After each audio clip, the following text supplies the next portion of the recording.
तर तुम्हा सगळ्यांना माहीतच आहे, अजित पवार दादा यांचं निधन झालं सकाळी आज. तर मला तर माहीत नव्हतं. सकाळी उठल्या उठल्या म्हणजे जेव्हा झोपेतून उठले ना, तेव्हा मिस्टर बोलले की अजित पवार यांचं निधन झालं म्हणून.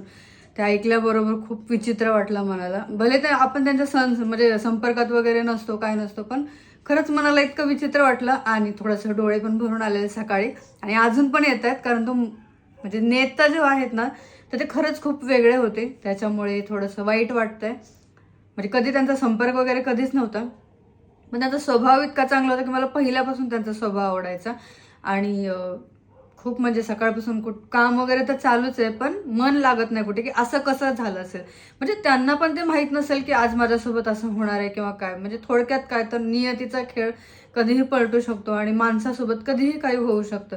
माणसाचा कुठल्याही माणसाचा भरोसा नाहीये. त्याच्यामुळे माणसाने कधीच घमंड, मीपणा, हे ते कधीच नाही केलं पाहिजे. ह्याच्यातून एवढंच समजतंय की जितकं आयुष्य आहे तितकं चांगलं, आनंदात आणि सगळ्यासोबत चांगलं राहून जगलं पाहिजे. त्यांचा स्वभाव इतका चांगला होता की आज अख्खा महाराष्ट्र त्यांच्यासाठी रडतोय. आज न्यूजवर वगैरे बघते तर खूप म्हणजे खूप गर्दी आहे हॉस्पिटलच्या बाहेर वगैरे. आणि खरंच खूप म्हणजे खूप वाईट वाटतंय. तर अगदी मनापासून त्यांना, अजितदादा पवार यांना मनापासून भावपूर्ण श्रद्धांजली. ठीक आहे, वाईट तर वाटतं, पण आता आपण काहीच नाही करू शकत. चला, मी एवढंच बोलते.